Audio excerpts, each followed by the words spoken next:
Press conference में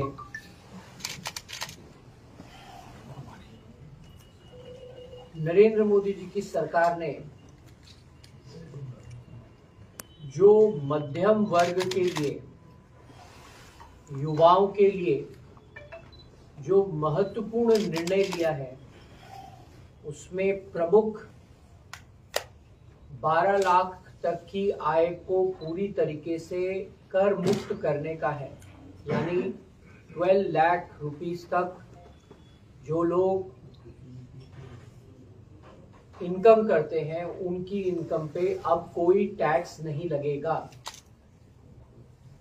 और 75,000 का जो स्टैंडर्ड डिडक्शन उसके साथ अगर जोड़े तो 12,75,000 यानी 12,75,000 रुपीस तक जो लोग कमाते हैं, उनकी आय पर अब कोई भी टैक्स नहीं लगेगा। इसका लाभ बहुत बड़े मध्यम वर्ग को मिलेगा और उन युवाओं को मिलेगा जो अपना करियर अभी शुरू कर रहे हैं, जो लोग अपनी पहली नौकरी में इस दौर में जा रहे हैं। उन लोगों की नौकरियां में जो उनको तनख्वाह मिलेगी वो 1 लाख रुपया महीना तक टैक्स फ्री रहेगी। आज से पहले इतना बड़ा निर्णय किसी भी सरकार ने नहीं लिया। आप एक उदाहरण देखिए कि अगर कोई दंपत्ति, हस्बैंड वाइफ दोनों नौकरी करते हैं, जिनकी आय 12 लाख से कम है, तो अब उस परिवार में 25 लाख रुपए तक आने वाली जो आय है, जो आमदनी है, वो पूरी तरीके से टैक्स फ्री रहेगी। इतना ही नहीं, नरेंद्र मोदी जी की सरकार ने जो इनकम स्लैब्स हैं और उस पे लगने वाला टैक्स है, उसमें भी फेरबदल किया है, जिसके परिणाम स्वरूप जो भी सैलरीड एम्प्लॉइज हैं, जिनकी सैलरी 12 लाख से अधिक है, उनको भी टैक्स में बड़ी राहत मिलेगी। पहले हमारे देश में पीक टैक्स इंडिविजुअल्स पे लगभग 33% होता था। अब वो इफेक्टिवली 21% के आसपास आ जाएगा। पहले जो लोग 15 लाख से अधिक कमाते थे, वो सबसे हाईएस्ट टैक्स स्लैब में होते थे। नरेंद्र मोदी जी की सरकार ने इस इनकम लेवल को 15 लाख से बढ़ाकर 24 लाख कर दिया है। यानी नए इनकम स्लैब्स के मुताबिक पीक टैक्स जो है वो अब 24 लाख रुपए के बाद लागू होगा। जो बड़े फेरबदल पर्सनल टैक्सेस में इस बजट में किए गए हैं, उससे हमें उम्मीद है कि मध्यम वर्गीय परिवारों में, जो न्यू मिडिल क्लास है, उनमें जो लोग नौकरियां अभी शुरू कर रहे हैं, उन सभी लोगों को बहुत बड़ी राहत मिलेगी। ऐसे लोगों की संख्या देश में लगभग 8 करोड़ से अधिक है। इसके अलावा नरेंद्र मोदी जी की सरकार ने मध्यम वर्ग के लिए, खास तौर से जो सीनियर सिटीजन्स हैं, उनकी जो इंटरेस्ट पे डिडक्शन है, वो लिमिट को 50,000 से बढ़ाकर 1 लाख कर दिया है। जो टीडीएस ऑन रेंट की लिमिट पहले 2,40,000 थी, उसको भी बढ़ाकर 5 लाख कर दिया गया है। टैक्स कलेक्टेड एट सोर्स और लिबरलाइज्ड रेमिटेंस स्कीम के अंतर्गत भी जो लिमिट थी उसको बढ़ाकर 7 लाख से 10 लाख कर दिया गया है। एजुकेशनल पर्पस के लिए, यानी पढ़ाई के लिए अगर फॉरेन रेमिटेंसेस कर रहे थे, तो उसमें जो टीसीएस लगता था, यानी टैक्स लगता था, उसको भी हटाने का जो प्रोविजन है वो इस बजट में दिया गया है। और इन सब की वजह से जो टैक्स में पारदर्शिता आई है, यानी देश के जो ईमानदार करदाता है वो स्वयं आगे बढ़कर अपनी एक्चुअल इनकम को डिस्क्लोज कर रहे हैं और जो टैक्स उनको पे करना चाहिए वो कर रहे हैं। तो ट्रांसपेरेंसी और ऑनेस्ट टैक्स पेयर्स को जो रिवॉर्ड करने प्रधानमंत्री नरेंद्र मोदी जी की सरकार की मंशा थी वो पूरी तरह सफल होती दिख रही है। एक और बड़ा निर्णय जो मिडिल क्लास के पक्ष में किया गया है वो ये है कि आप अपने असेसमेंट को 2 साल की जगह 4 साल तक भी सबमिट कर सकते हैं। इन सभी बड़े फैसलों से हमें उम्मीद है कि देश का मध्यम वर्ग, युवा वर्ग लाभान्वित होगा और आने वाले दिनों में इसकी वजह से देश में कंजम्पशन बढ़ेगा, लोगों की समृद्धि बढ़ेगी। इतना ही नहीं, एक और बड़ा निर्णय जो मध्यम वर्ग के पक्ष में लिया गया है वो जो क्रिटिकल ड्रग्स हैं, जो लाइफ सेविंग क्रिटिकल ड्रग्स हैं, 36 ऐसे लाइफ सेविंग ड्रग्स हैं जिनको कस्टम ड्यूटी से पूरी तरीके से एग्जेम्प्ट किया गया है। इसके साथ साथ 6 ऐसे लाइफ सेविंग मेडिसिन हैं जिनको कंसेशनल कस्टम ड्यूटी में इंक्लूड किया गया है। इसमें कैंसर रिलेटेड ड्रग्स प्रमुखता से आते हैं। इन सभी निर्णयों से देश के मध्यम वर्ग को लाभ मिलेगा, ऐसी हमारी अपेक्षा है। किसानों के लिए जो बड़े फैसले लिए गए हैं उसमें प्रमुख रूप से धान धान्य कृषि योजना, जिसके अंतर्गत राज्य सरकारों के साथ मिलकर 100 ऐसे डिस्ट्रिक्ट आइडेंटिफाई किए गए हैं जहां पर किसानों को खेती से लाभ मिले, उनकी जो उपज है वो सही दाम पे खरीदी जा सके। इसका एक पूरा कार्यक्रम तय किया गया है। इससे लगभग 1.7 करोड़ किसानों को लाभ मिलेगा। साथ में जो दालें होती हैं, चाहे तूर हो, उड़द हो, मसूर हो, ऐसी दालों की खेती कर रहे जो किसान हैं उनको आत्मनिर्भर बनाने के लिए भी सरकार ने योजनाओं की घोषणा करी है। किसान क्रेडिट कार्ड, जिसके माध्यम से किसानों को लोन मिल सके, उसकी भी सीमा बढ़ाकर 3 लाख से 5 लाख की गई है और इससे अनुमानित 7.7 करोड़ किसानों को लाभ मिलेगा।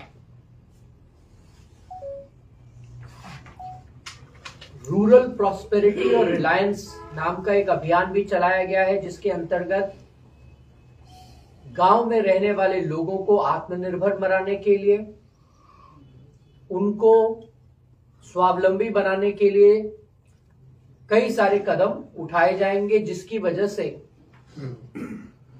जो लोग गांव में रह के किसानी करते हैं उनको शहरों में पलायन करने की जरूरत महसूस नहीं होगी। इस लक्ष्य के साथ किसानों के लिए कई कदमों की घोषणा करी गई है। शहरी इलाकों में रहने वाले और काम करने वाले कामगारों के लिए भी केंद्र सरकार ने बड़े फैसले किए हैं। जो नई मोबाइल ऐप इकोनॉमी से जुड़े हुए लोग हैं, चाहे वो स्विगी के डिलीवरी बॉयज हों, जोमेटो के लोग हों या अन्य ऐसे लोग हैं जिनको गिग वर्कर भी कहा जाता है, ऐसे गिग वर्करों के लिए पीएम जन आरोग्य योजना के अंतर्गत कदम उठाए गए हैं और इससे लगभग 1 करोड़ से अधिक गिग वर्कर जो है वो लाभान्वित होंगे। उसी तरीके से स्वामी फंड की स्थापना करी गई है, जिसके अंतर्गत 50,000 आवास जो है शहरी इलाकों में बनाए जाएंगे। एमएसएमई के लिए यानी स्मॉल, माइक्रो और मीडियम एंटरप्राइजेस के लिए केंद्र के बजट में प्रावधान दिया गया है, जहां पर पहले तो इनकी जो सीमा है यानी टर्नओवर और इन्वेस्टमेंट की जो एक लिमिट होती है उसको बढ़ाने का निर्णय लिया गया है, ताकि और ज्यादा लोग उस कैटेगरी में इंक्लूड हो सके और उनको जो लोन बैंक की तरफ से दिया जाता है उसमें भी वृद्धि हो सके। इसके साथ साथ कई अन्य महत्वपूर्ण निर्णय भी लिए गए हैं जो युवाओं के लिए, खास तौर से जो उद्यमी हैं यानी एंटरप्रेन्योर्स हैं, उनके लिए और अवसर पैदा हो उसके लिए, और उसमें मुख्य रूप से टूरिज्म पे जोर दिया गया है। Skill development, training, home stage यानी जो सरकार मुद्रा योजना का कार्यक्रम चलाती है उसके अंतर्गत होम स्टेज बनाने के लिए लोन देने का प्रावधान, और एक तरीके से परफॉर्मेंस लिंक्ड इंसेंटिव के माध्यम से प्रदेशों में जो लोग इस काम से जुड़ना चाहते हैं उनको और सक्षम बनाने के लिए व्यवस्थाओं को विकसित करने का प्रावधान भी रखा गया है। हमारे देश में बाहर से टूरिस्ट बड़ी संख्या में आए, आसानी से यहाँ पर जगहों में जा सके, इसके लिए ई वीजा का प्रावधान भी इस बजट में किया गया है। देश की सुरक्षा को लेकर और देश की एनर्जी रिक्वायरमेंट को मीट करने के लिए आने वाले दिनों में बिजली की जो खपत है हमारे देश में बढ़े, पर कैपिटा कंजम्पशन बढ़े, लोग फॉसिल फ्यूल की जगह क्लीनर एनर्जी की तरफ मूव करें, इसके लिए भी इस बजट में कई प्रावधान किए गए हैं। और उसमें जो मुख्य है वो है स्मॉल मॉड्यूलर न्यूक्लियर रिएक्टर्स को डेवलप करने का एक प्रोग्राम, जिस पर 20,000 करोड़ की लागत के साथ आने वाले 5 सालों में काम करने का लक्ष्य रखा गया है। एक बड़ा रिफॉर्म, इंश्योरेंस सेक्टर में 100% एफडीआई को अप्रूव करना भी इस बजट का हिस्सा था। इसका मुख्य उद्देश्य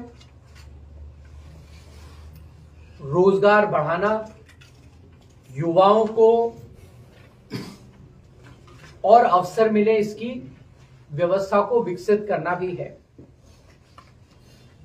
लेकिन मित्रों, हम इस समय जब केंद्र की बजट की बात कर रहे हैं उसी समय पश्चिम बंगाल की सरकार का बजट भी आया है, क्योंकि हम ये चर्चा पश्चिम बंगाल में कर रहे हैं, इसलिए ये जरूरी है कि हम ये समझें कि केंद्र ने पश्चिम बंगाल के लिए क्या क्या कदम उठाए हैं। मैं आपको बताना चाहता हूं कि यूपीए के 10 साल में जितना टैक्स डेवल्यूशन और grants and aid from central government Paschim Bangal की सरकार को मिलता था, उसके कंपैरिजन में नरेंद्र मोदी जी के सरकार के 10 सालों में ये राशि 300 गुना अधिक हो गई है। यानी यूपीए के कार्यकाल में, जो कि टीएमसी की एक अलाई थी और स्वयं मुख्यमंत्री जी उस घटक का हिस्सा थे, तब जो राशि केंद्र से यहां प्रदेश में आती थी उससे 300 गुना अधिक राशि पिछले 10 सालों में प्रधानमंत्री जी की सरकार ने टैक्स डेवल्यूशन और ग्रांट्स एंड एड के माध्यम से प्रदेश की सरकार को देने का काम किया है। पश्चिम बंगाल में इंफ्रास्ट्रक्चर के डेवलपमेंट के लिए भी बहुत सारे काम नरेंद्र मोदी जी की सरकार ने किए हैं। कल्याणी में एम्स देने का विषय हो या फिर 11 मेडिकल कॉलेजेस को अप्रूवल देने का विषय हो जो सेंट्रल गवर्नमेंट की सहायता से यहाँ बनाए जाने हैं और सेंट्रली स्पॉन्सर्ड स्कीम के अंतर्गत अप्रूव किए गए हैं। कोलकाता को स्मार्ट सिटी मिशन में जोड़ना, रेलवे के लिए इस बजट में ही 13,955 करोड़ का प्रावधान करना, जो कि यूपीए के कार्यकाल के का 3 गुना है। ये निर्णय भी इस बजट में केंद्र की लिया गया। पिछले 10 सालों में पश्चिम बंगाल में 1293 किलोमीटर रेल लाइन बनाई गई। इतनी रेल लाइन पूरे यूनाइटेड अरब अमीरात में जितनी रेल लाइन है उतनी रेल लाइन हमने 10 साल में यहाँ पश्चिम बंगाल में केंद्र की सरकार ने बनाने का काम किया। उसमें 98.6% जो ट्रैक है वो इलेक्ट्रीफाइड है। कई सारे ऑनगोइंग प्रोजेक्ट हैं, लगभग 45 जिन पर काम चल रहा है। 4,660 किलोमीटर लेंथ की रेल लाइन को बिछाने का काम पश्चिम बंगाल में केंद्र की सरकार कर रही है। 101 रेलवे स्टेशंस वेस्ट बंगाल में अमृत स्टेशन की तरह आइडेंटिफाई किए गए हैं और उनके डेवलपमेंट का काम पश्चिम बंगाल में चल रहा है। 400 फ्लाईओवर्स और अंडर ब्रिजेस बनाने का काम भी केंद्र सरकार ने पिछले 10 सालों में यहां किया है। इतना ही नहीं, 9 वंदे भारत पश्चिम बंगाल में चलाने का काम भी नरेंद्र मोदी जी की सरकार ने पिछले 10 सालों में किया है। इसके साथ में इंडियन रेलवेज का फर्स्ट गति शक्ति कार्गो टर्मिनल आसनसोल डिवीजन में भी अनाउंस किया गया है। अगर हम शहरों में मेट्रो की बात करें तो 1972 से लेके 2014 तक कलकत्ता में मात्र 28 किलोमीटर का मेट्रो नेटवर्क था। यानी 42 इयर्स में मेट्रो पहली बार जब आई तब से लेकर 42 इयर्स यानी 2014 तक सिर्फ 28 kilometre metro rail line Kolkata में बनाई गई थी। नरेंद्र मोदी जी की सरकार आने के बाद पिछले 10 सालों में 38 किलोमीटर मेट्रो नेटवर्क कोलकाता में बनाने का काम नरेंद्र मोदी जी की सरकार ने किया है। रोड्स और हाईवे पे भी बड़ी जो सफलता है नरेंद्र मोदी जी की सरकार को यहाँ पश्चिम बंगाल में मिली है। 2309 किलोमीटर का नेशनल हाईवे पिछले 10 सालों में पश्चिम बंगाल में बनाया गया है। इसके अलावा भारतमाला परियोजना का हिस्सा पश्चिम बंगाल के बड़े शहर कोलकाता और सिलीगुड़ी रहे हैं, ताकि दूसरे स्टेट्स के साथ कनेक्टिविटी जो है उसको और बेहतर किया जा सके। पश्चिम बंगाल में एयरवेज को और मजबूत करना, चाहे बागडोगरा एयरपोर्ट को एक्सपैंड करना या हमारे अंडाल के जो एयरपोर्ट है उसको बढ़ाना, ये काम भी नरेंद्र मोदी की सरकार ने यहाँ पर किया है। मित्रों, इतना ही नहीं, केंद्र की जितनी भी स्कीम्स थी, चाहे वो जनधन योजना हो या बैंकिंग इंफ्रास्ट्रक्चर को बढ़ाना हो, पीएम मुद्रा हो, स्टैंड अप इंडिया हो, पीएम स्वनिधि योजना जिसमें रेडी पटरी वाले लोगों को लोन देने का काम, अनसिक्योर्ड लोन देने का काम नरेंद्र मोदी जी की सरकार ने किया है, चाहे जीवन ज्योति बीमा योजना हो, सुरक्षा बीमा योजना हो, जल जीवन मिशन हो यानी नल से जल पहुंचाने का काम हो, ग्रामीण आवास योजना हो, चाहे शहरी इलाकों में आवास योजना हो, स्वच्छ भारत मिशन हो, इन सभी योजनाओं पर केंद्र की सरकार ने पश्चिम बंगाल के साथ काम करने का प्रयास किया है। लेकिन मुझे बहुत दुख के साथ ये कहना पड़ रहा है कि बहुत सारी ऐसी योजनाएं हैं जिनको पश्चिम बंगाल में ठीक से लागू नहीं किया गया। बहुत सारी ऐसी योजनाएं हैं जिनमें भ्रष्टाचार के बहुत सारे मामले सामने आए और ऐसे कई योजनाएं हैं जिनको पूरी तरीके से पश्चिम बंगाल में लागू नहीं किया गया। उदाहरण के लिए पीएम विश्वकर्मा योजना, जिसके अंतर्गत जो लोग हाथ कारीगर हैं, कुम्हार, बढ़ई, मुख्य रूप से ओबीसी समाज से आने वाले लोग, जो लोकल आर्टिजान्स हैं, जिनको पीएम विश्वकर्मा योजना के अंतर्गत बड़ी सहायता देने की मुहिम नरेंद्र मोदी जी की सरकार चला रही है, उसको यहाँ पश्चिम बंगाल में अभी तक ममता बनर्जी की सरकार ने नोटिफाई नहीं किया। उसी तरीके से प्रधानमंत्री आयुष्मान योजना, जो देश भर में लागू हुआ है और बहुत ही सार्थक योजना है, उसको भी पश्चिम बंगाल में लागू करने अभी तक ममता बनर्जी ने नहीं दिया। 2024 में केंद्र सरकार ने घोषणा करी, प्रधानमंत्री नरेंद्र मोदी जी ने घोषणा करी कि जो लोग 70 वर्ष की उम्र से अधिक हैं, वो सभी लोग पीएम आयुष्मान योजना का हिस्सा होंगे।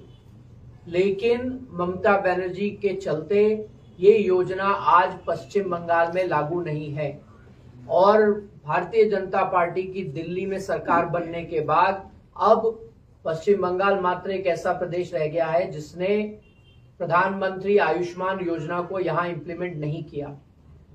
इस योजना से देश के करोड़ों लोगों को लाभ मिल रहा है। बहुत सारी ऐसी रिपोर्ट्स आई हैं जिनसे ये स्पष्ट होता है कि इस योजना के अंतर्गत अर्ली डिटेक्शन का जो रेट है वो बढ़ा है, लोगों को स्वास्थ्य लाभ मिला है, लोगों के आउट ऑफ पॉकेट एक्सपेंस में बहुत बड़ी जो घटत है वो देखने को मिली है। इसलिए ये जानकारी आपके माध्यम से पश्चिम बंगाल के लोगों तक पहुंचना अनिवार्य है कि अपनी राजनीति के चलते ममता बनर्जी लोगों को इन योजनाओं से दूर रख रही हैं। मित्रों, सिर्फ आखिरी कुछ बातें मैं आपके सामने रखना चाहता हूं और वो आपको दर्शाएंगी कि पश्चिम बंगाल की जो स्थिति है, जो आर्थिक स्थिति है, वो कितनी दयनीय है। एक समय था जब पश्चिम बंगाल डेवलप्ड नेशंस की श्रेणी में आता था। हमारे देश के जितने राज्य हैं उनमें पश्चिम बंगाल अन्य राज्यों के कंपैरिजन में प्रॉस्परस था। लेकिन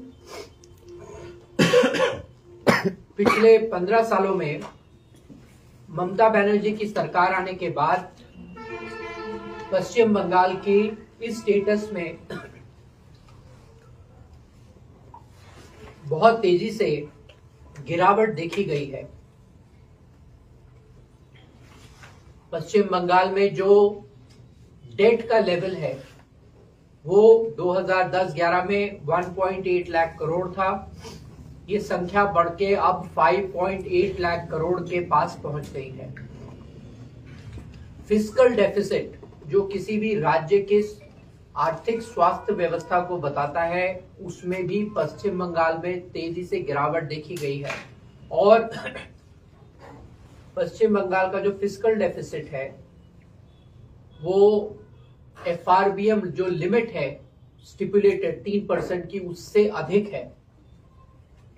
पश्चिम बंगाल का 55% रेवेन्यू आज भी सेंटर से आता है और देश में आने वाली पूरी एफडीआई के 1% का कम भाग पश्चिम बंगाल में आता है। यानी पश्चिम बंगाल में इन्वेस्टमेंट लगभग 0 के बराबर है।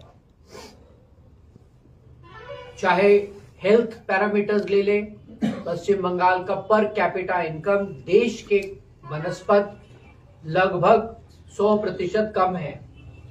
उसी प्रकार से मैटरनल मॉर्टेलिटी रेट पश्चिम बंगाल में अन्य प्रदेशों के कंपैरिजन में बहुत हाई है।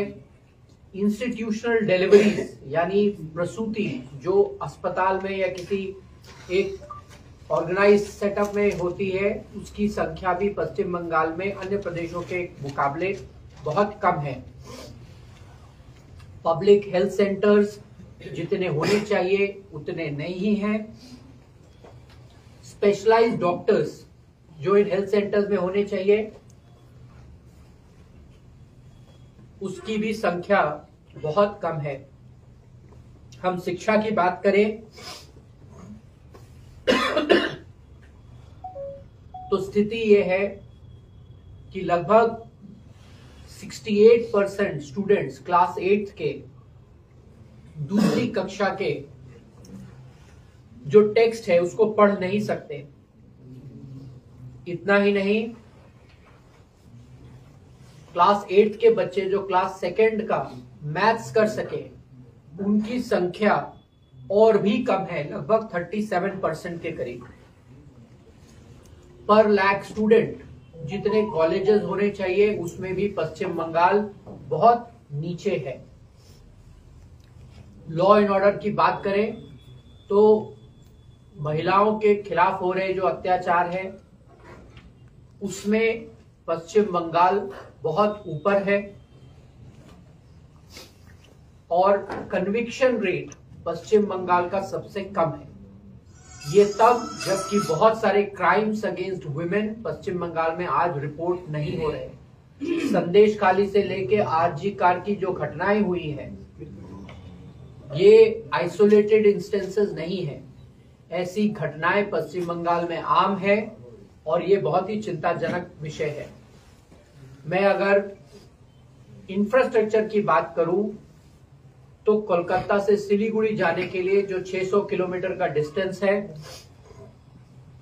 जिसके लिए 14 घंटे लगते हैं और यही डिस्टेंस आप बैंगलोर और हैदराबाद के बीच में 10 घंटे में कवर कर सकते हैं।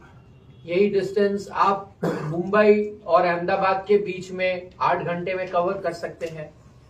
तो शहरों में जिस प्रकार का इंफ्रास्ट्रक्चर होना चाहिए वो प्रदेश में ममता बनर्जी की सरकार बनाने में विफल रही है। पश्चिम बंगाल में सबसे अधिक चाइल्ड मैरिज के इंस्टेंसेस देखे गए हैं।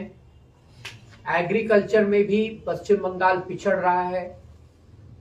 जो इरिगेशन होता है, लैंड अंडर इरिगेशन, वो भी पश्चिम बंगाल में श्रिंक हो रहा है, जबकि इस प्रदेश में 5 बड़ी बड़ी नदियां बहती हैं और कई छोटी नदियों का बहुत बड़ा जाल है, लेकिन फिर भी सिंचाई की जो जमीन है जिसपे सिंचाई हो रही है वो भी श्रिंक कर रही है।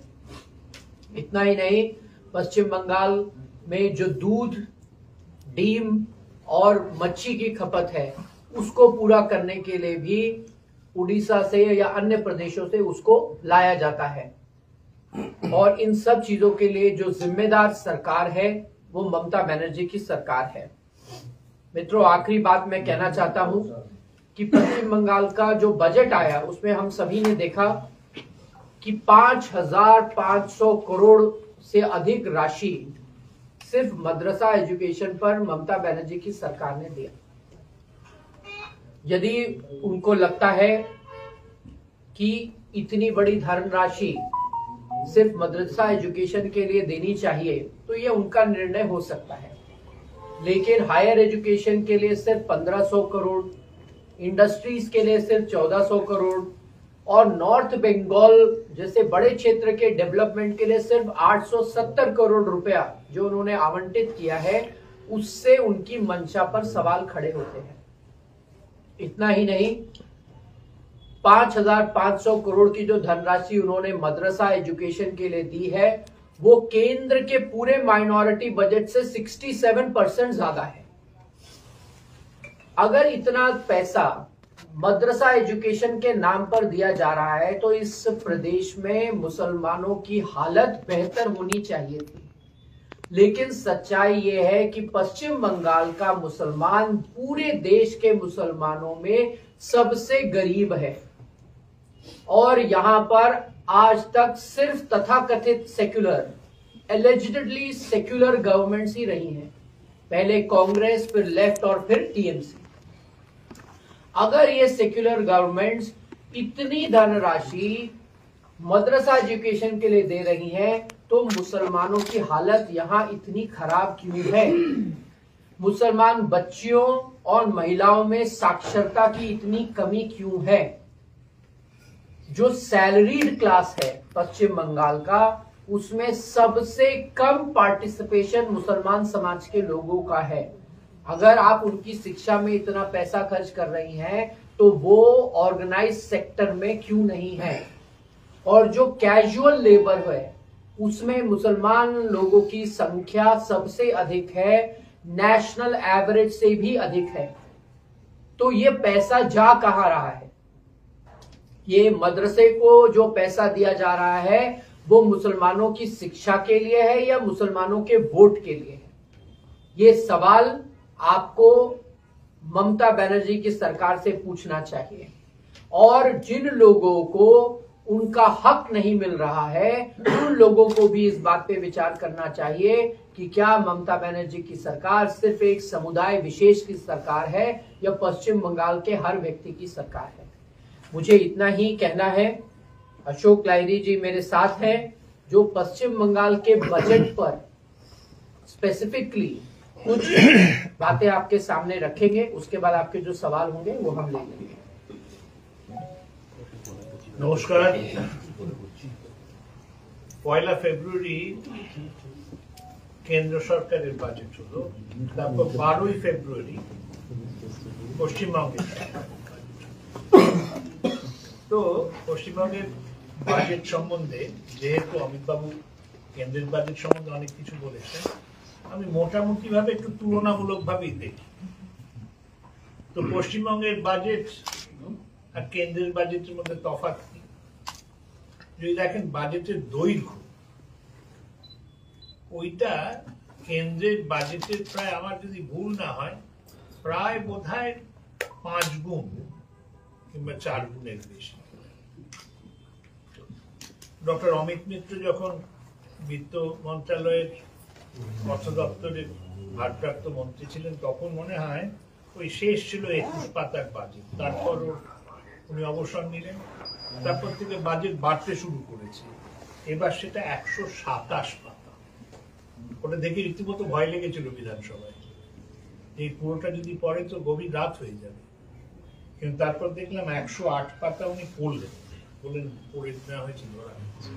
তো বাজেট ভাষণে 108 পাতা দেওয়ার কি মানে? যেটা পড়ার দরকার নেই, ধরে নেওয়া যায়, পড়ে নেওয়া যায়। ওটা যদি পড়েন ঘুম পেয়ে যাবে। এই ডিপার্টমেন্টে এত টাকা খরচা হয়েছে, ওই ডিপার্টমেন্টে তার কোনো ভূত নেই, ভবিষ্যৎ নেই, কি হয়েছে কিচ্ছু নেই, এই সব তথ্য দেওয়া হয়েছে। দ্বিতীয়, বাজেটের একটা থাকে না, একটা অ্যাটিটিউড থাকে। দেখবেন মোদী সরকারের অর্থমন্ত্রী নির্মলা সীতারামন নিশ্চয়ই বলতে পারে যে ভারতবর্ষ বড় বড় যে অর্থ ব্যবস্থা রয়েছে সেই দেশগুলির মধ্যে দ্রুততম গতিতে বাড়ছে। এত বৃদ্ধির হার কোনো বড় দেশে আর নেই। কিন্তু সেখানে মোদী সরকার কি বলছে? মোদী সরকার বলছে না, এটা ম্যারাথন, এটা 100 মিটার রেস নয়। বিকশিত ভারত 2047 হওয়ার জন্য আমাদের গতি বৃদ্ধি করতে হবে। সেখানে পশ্চিমবঙ্গ সরকার কি বলছে? পশ্চিমবঙ্গ সরকার বলছে উন্নয়ন নাকি বাংলা এগিয়ে আছে। বলেছে মাথা পিছু আয়ের কথা বলছে না, ওরা বলছে জিডিপি কত বেড়েছে দেখো, আমাদের বৃদ্ধির হার কত। তো দেশের সঙ্গে যখন তুলনা করেন, তখন শুধু অগ্রণী প্রদেশগুলো তো নয়, যারা পিছিয়ে আছে তাদেরও নম্বর নেওয়া হয়। আমাদের আগে তুলনা কার সঙ্গে আমরা করতাম? আমরা তুলনা করতাম অগ্রণী প্রদেশগুলোর সঙ্গে। আমরা বলতাম পশ্চিমবঙ্গের উপরে দেখি তো গুজরাট কি করেছে, মহারাষ্ট্র কি করেছে, তামিলনাড়ু কি করেছে। এখন সেটা বন্ধ হয়ে গেছে। এখন হচ্ছে সমগ্র দেশে কিছু কিছু ব্যাকওয়ার্ড স্টেটসও রয়েছে।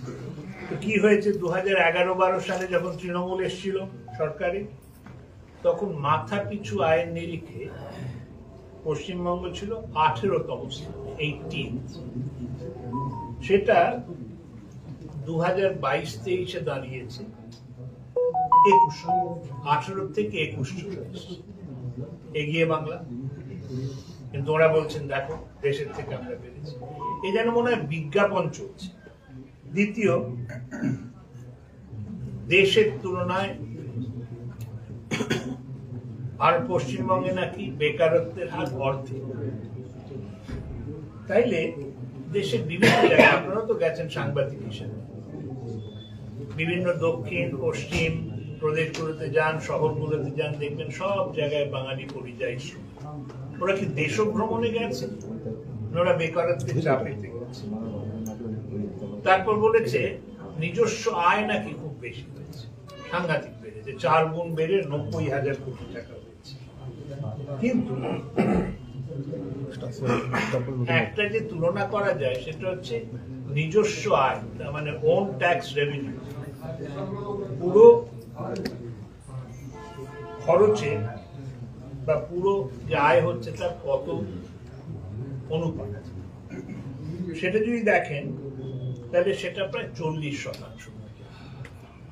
সেখানে আপনি দেখুন হরিয়ানা, গুজরাট, মহারাষ্ট্র, কর্ণাটক, তামিলনাড়ু, তেলেঙ্গানা, উড়িষ্যায় এই পরিমাণ প্রায় 65%।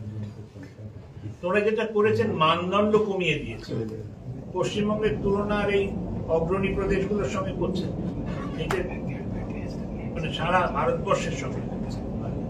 এবার দ্বিতীয় কথাটা, সেটা কেন বললাম যে বিজ্ঞাপনী, এই বাজেটে আরেকটা যেটা জিনিস দেখবেন যে প্রথম তো বাজেট এস্টিমেট আসে, তারপর বছরের মাঝামাঝি কিংবা শেষের দিকে একটা রিভাইজড এস্টিমেট আসে, সংশোধিত, তারপর অ্যাকচুয়াল। তো প্রথমেই ওরা দেখান যে প্রচুর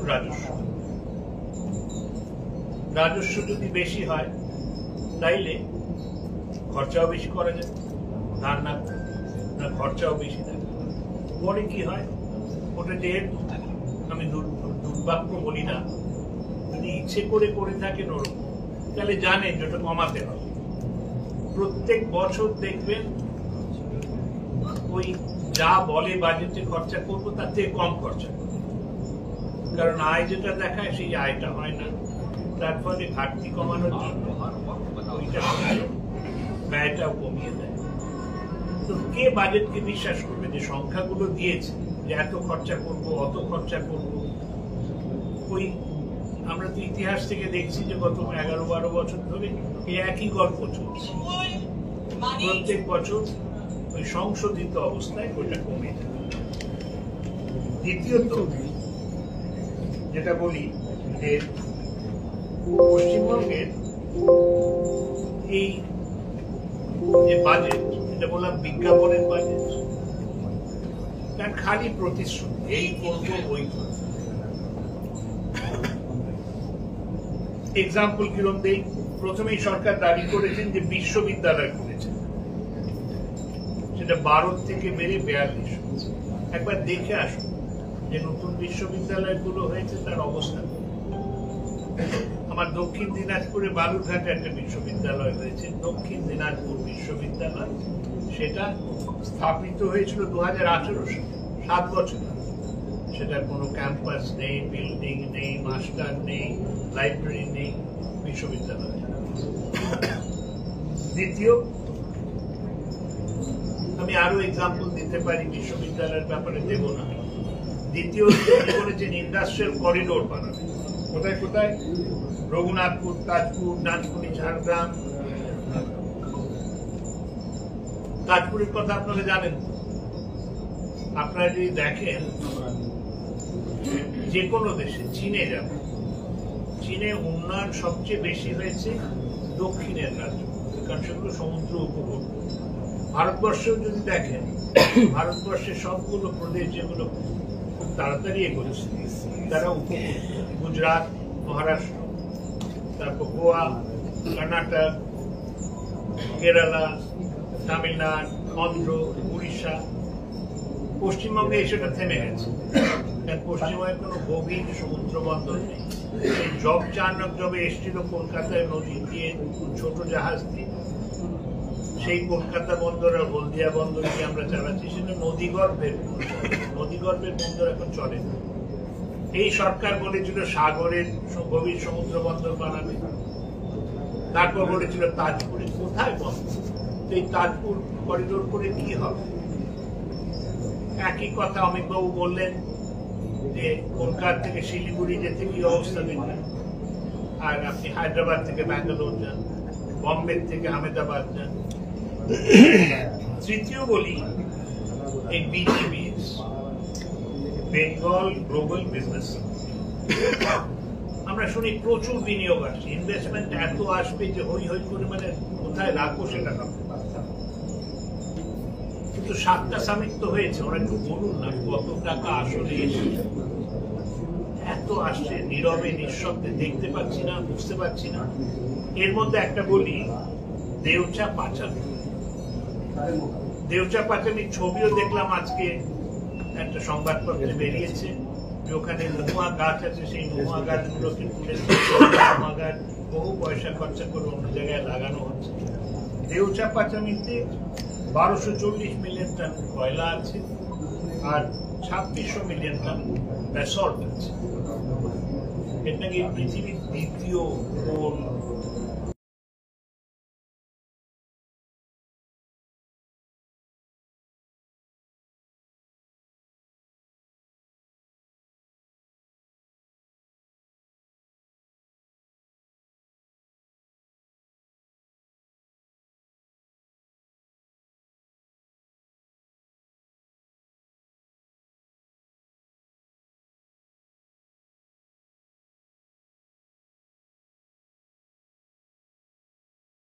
ব্লক সবচেয়ে বড়, এটা নিয়ে কাজ শুরু হয়ে গেছে। এই যে বিনিয়োগ হবে, টাকাটা কোথা থেকে আসছে, কোন কোম্পানি করছে? একটা দেখি যে আমি অনেক মজা করে করলাম, দেখলাম একটা বেঙ্গল বীরভূম কলিয়ারি হয়েছে, তার পেড আপ ক্যাপিটাল 10 কোটি টাকা। এত বড় একটা প্রকল্প, তার 3টে কথা। একটা হচ্ছে এই বাজেটে দেখবেন বলেছে, খুব গর্ব করে বলেছে যে আমরা প্রায় অর্ধেক টাকা খরচা করছি নারী কল্যাণ এবং শিশু কন্যাদের। খুব ভালো কথা। তার কারণ হচ্ছে যে আর পয়সা নেই। আর মুশকিলটা হচ্ছে নির্মলা সীতারামন মোদীজির নেতৃত্বে যে বাজেট দিয়েছেন, তাকে একটা সূক্ষ্ম সামঞ্জস্য দিচ্ছে। বাজেট যখন কেউ বানায়, সামঞ্জস্যের, একদিকে বলবেন কর ছাড় দাও, ঠিক আছে, অন্যদিকে বলবেন খরচা বাড়াও, ঠিক আছে, তারপর বলবেন ধার। তো তিনটেই যদি করতে হয় তাহলে তো সামঞ্জস্য রাখতে হবে। একটা খুব বেশি করলেন, কর ছাড় দিয়ে দিলেন, তাহলে তো খরচাও কমাতে হবে। আবার খরচা খুব কমিয়ে দিলেন, তাইলেও মুশকিল। কিংবা খরচা খুব বাড়িয়ে দিলেন, তাও মুশকিল। সামঞ্জস্য। এখানে পশ্চিমবঙ্গ সরকার সেটা মন দিচ্ছে। আর ওরা কি বলছেন, যে লক্ষ্মীর ভান্ডার দেওয়া হচ্ছে, এই অনুদান দেওয়া হচ্ছে, তাতে চাহিদা বাড়বে। চাহিদা বাড়লে কি হবে? উৎপাদন বাড়বে। চাহিদা বাড়বে, নিশ্চয়ই উৎপাদন বাড়বে। কিন্তু উৎপাদন কোথায় বাড়বে? পশ্চিমবঙ্গে নাও বাড়বে। দেখুন তো আপনার ক্যামেরাটা কিংবা টিভিটা কোথার থেকে এসছে? আমরা একটা যুক্তরাষ্ট্রীয় দেশ, কিন্তু তামিলনাড়ু থেকে আসতে পারে, গুজরাট থেকে আসতে পারে। এখানে যদি উৎপাদনই না হয়, তাহলে চাহিদা হবে না। আর চাহিদা বাড়ানোর শুধু হবে না, যোগানের দিকে সাপ্লাই সাইড পলিসি, সেটা কেমন? তো দেখুন, ফিসক্যাল ডেফিসিট সরকারের আর্থিক অবস্থার সঙ্গে আমি কত বিনিয়োগে কি করছে সেটা পরে আসছে। ফিসক্যাল ডেফিসিট 2011-12 সালে কত ছিল? 17,705 কোটি। সেখান থেকে বেড়ে 24-25-এ হয়েছে 73,018 কোটি। আর 25-26 ওই 73,000 177 কোটি টাকা নির্ধারণ করেছে। ওরা বললেন জিএসডিপি অর্থাৎ পশ্চিমবঙ্গের যে আয় তার অনুপাতেও যদি দেখি তাহলে 24-25 4.02% থেকে 2025-26 বিল বাজেটে সেটা কি হবে কে জানে 3.6%। কিন্তু এত বছরের তৃণমূল শাসনের পরেও 2025-26 2011-12 3.4% ছিল, তার থেকে বেশি। তো অত দৌড়ে তো একই জায়গায় রয়ে গেল, কিছু এগোলো না। এবার আপনাদের বলি যে মূলধনী ব্যয় কি হচ্ছে। এই পশ্চিমবঙ্গের এই তৃণমূল সরকারের সবচেয়ে বেশি মার খাচ্ছে মূলধনী ব্যয়। কারণ খেলামেলা সরকার সব টাকা খরচা করতে পেরেছে অন্য কিছু। মূলধনী ব্যয় পুরো ব্যয়ের 3.44%, 3.4। তো সরকারের টাকা নেই, সব টাকা অন্য কিছুতে খরচা হয়ে যাচ্ছে, বিনিয়োগের জন্য কিছু নেই। তাই যদি হয় তাহলে কি উন্নয়ন হবে? প্রদেশের সঙ্গে তুলনা করে দেখুন, আমি কি বললাম 3.44%। সেখানে 2023-24 আমি 23-24 সবগুলো সরকার এখনো রাজ্য সরকার এখনো বাজেট পেশ করেনি। তো 2023-24 উত্তরপ্রদেশে কি ছিল সেই অনুপাত 17.6%, এদিকে 3.44, ওদিকে 17।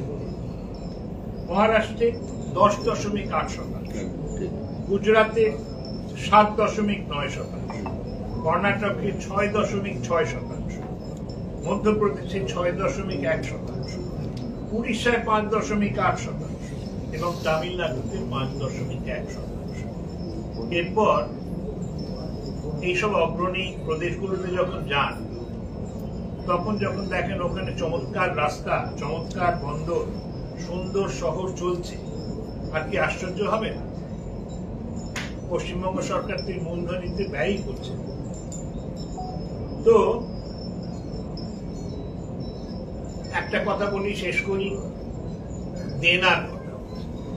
অমিত মালভিয়া বললেন যে 2011-12-তে ওটা ছিল 1,87,387।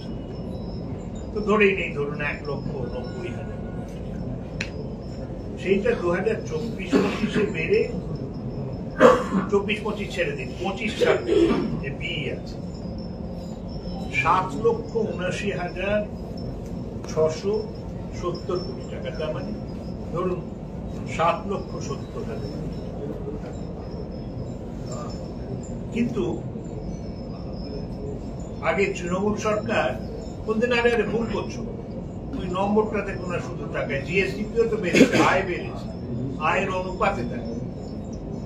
আমরা ভাবতাম ঠিক আছে, ঋণ বাড়ছে, আয়ও বাড়ছে, আপনার আয় বাড়ছে, সুতরাং ধার বেশি নিতে পারে। কিন্তু সেই ভরসাও ভেঙে গেছে। জিএসডিপির অনুপাত 2011-12 সালে দেনার অনুপাত ছিল 39.9%, 39.9। ওইটা কমেছিল 2018-19 সালে 35.7%, 35.7%। তো বেড়ে আবার বাড়তে শুরু করেছে। 2024-25-এ 38.93%, 38.9% এ পৌঁছেছে। বিতে তো যা কিছু লিখতে পারে, আশা করছি পরে সংশোধনতে বিতে 2025-26 সেটা কমে 37.98% হবে বলেছে। তো কি হবে কে জানে। তো তৃণমূল সরকার অনেক প্রতিশ্রুতি দিয়েছে। এই প্রতিশ্রুতি খুব সুন্দর সুন্দর কথা। মনে আছে উনি বলেছিলেন কলকাতাকে লন্ডন বানাবেন। উনি বলেছিলেন উত্তরবঙ্গের পাহাড়ি অঞ্চলকে সুইজারল্যান্ড বানাবে। কত বড় বড় সব কথা। মানুষ কিন্তু ভোলেনি। বলেছিলেন মাটি, মাটি মানুষের সরকার, মাটিকে উর্বর করবে, মাকে সুন্দর বানাবে, আর মানুষকে একবারে চাকরি কর্মসংস্থান দিয়ে একেবারে স্বর্ণযুগ চলে আসবে। বাঙালি বাড়ি ছেড়ে যেতে চায় না। বাঙালি এখন যাচ্ছে চিকিৎসার জন্য, শিক্ষার জন্য, কর্মসংস্থানের জন্য।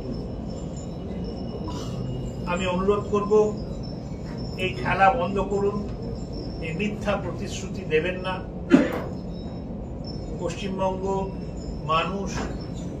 পশ্চিমবঙ্গের মানুষ উন্নয়ন চায়। পশ্চিমবঙ্গের মানুষ, আপনি বলছেন কন্যা সন্তান ও নারীদের জন্য অনেক কিছু করছেন, কিন্তু সেই নারীরা যদি জানে যে আমার স্বামী কিংবা আমার ছেলে কিংবা আমার ভাই যাচ্ছে দূর দূরান্তে বড় আইটি কোম্পানিতে চাকরি করতে, না কনস্ট্রাকশন নির্মাণ শ্রমিক হিসেবে কিংবা ক্ষেত মজুর হিসেবে, যে বাচ্চাটির জন্য খরচা করছেন সেই মেয়ে বাচ্চাটির বাবা যদি চলে যায় অন্য জায়গায়, কোনো লাভ নেই। তো দীর্ঘ মেয়াদী দারিদ্র উন্মূলনের প্রচেষ্টা করুন। তার জন্য মূলধনের বিনিয়োগ বাড়ান, তার জন্য দুর্নীতি রোধ করুন। এই অনুরোধ করে আমি আমার কথায় বিরাম দিলাম।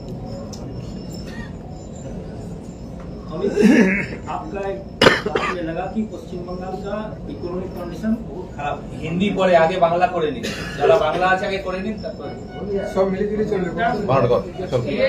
আসানসোল দুর্গাপুর শিল্পাঞ্চলকে একটা সময় দেশের রুট শিল্পাঞ্চল বলা হতো, কিন্তু এখানে অনেক কারখানাই এখন বন্ধ, আপনারা জানেন। সেটা কেন্দ্র রাজ্য দুই সরকারেরই। তো কেন্দ্রীয় বাজেটে এবার আমরা সেই রকম কোনো সম্ভাবনা দেখলাম না যে সে ফার্টিলাইজার ফ্যাক্টরি হতে পারে বা এমএমসি ফ্যাক্টরি হতে পারে বা বার্ন স্ট্যান্ডার্ড হতে পারে, যে নতুন করে কিছু করার। এই ব্যাপারটা যদি একটু বলতেন।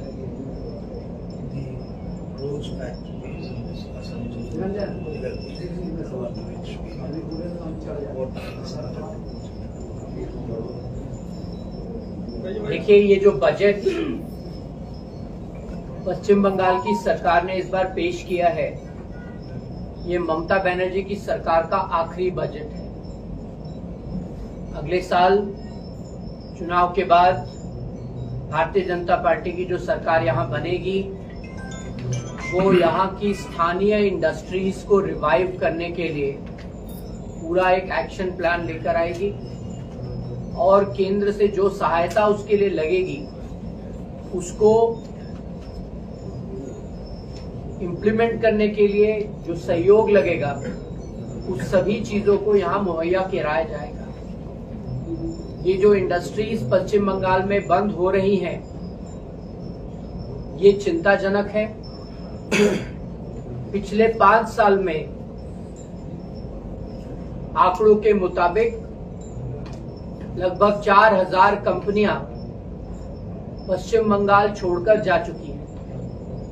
लॉ एंड ऑर्डर की स्थिति यहाँ इतनी खराब है कि नया निवेश नहीं आ रहा है, और इन सब चीजों के लिए जिम्मेदार यहाँ की स्थानीय सरकार है, ममता बनर्जी की सरकार है।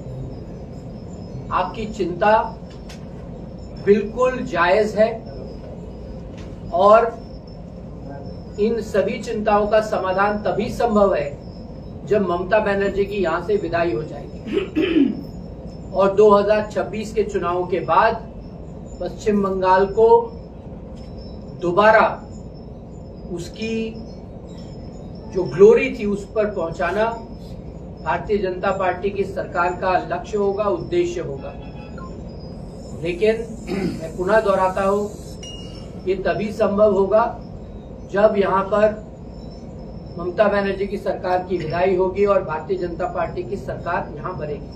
গভর্নমেন্টের যে সমস্ত কারখানা সেগুলোর কথা এখানে বলা হয়েছে, যেগুলো সেন্ট্রাল केंद्र सरकार के जो कारखाना, हमारे साहब का कहना था कि आपके बजट में बंगाल के लिए कोई मतलब इंडस्ट्री के बारे में कोई चर्चा नहीं हुआ, जो अभी हमारे बंधु बोल रहे थे। इस पर आपका केंद्र सरकार का यहाँ बहुत सारा कारखाना इंडस्ट्री है जो बंद पड़ा हुआ।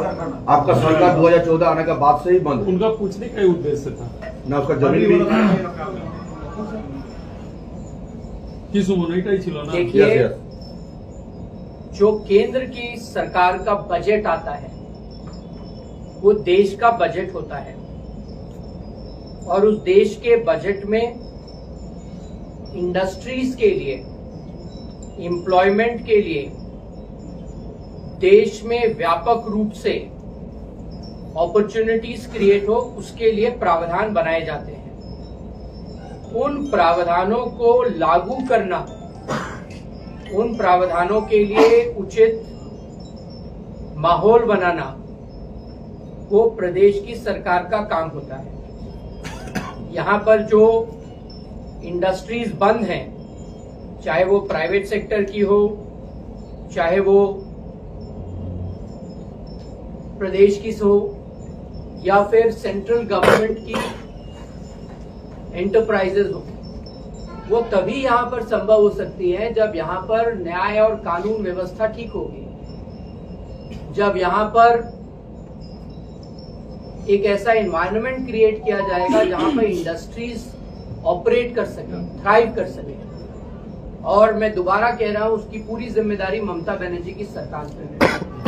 अगर आप आसनसोल में बंद हुई इंडस्ट्रीज की चिंता कर रहे हैं तो ये सवाल आपको ममता बनर्जी से पूछना चाहिए कि यहाँ पे लॉ एंड ऑर्डर इतना खराब क्यों है, यहाँ पर एक्सटॉर्शन क्यों होता है, यहाँ सिंडिकेट्स क्यों चलते हैं, यहाँ पर कर्मचारियों का शोषण क्यों होता है, यहाँ पर आपके सांसद विधायक कट मनी के रैकेट में क्यों इन्वॉल्व है। ये सारे सवाल आपको ममता बनर्जी की सरकार से पूछने हैं।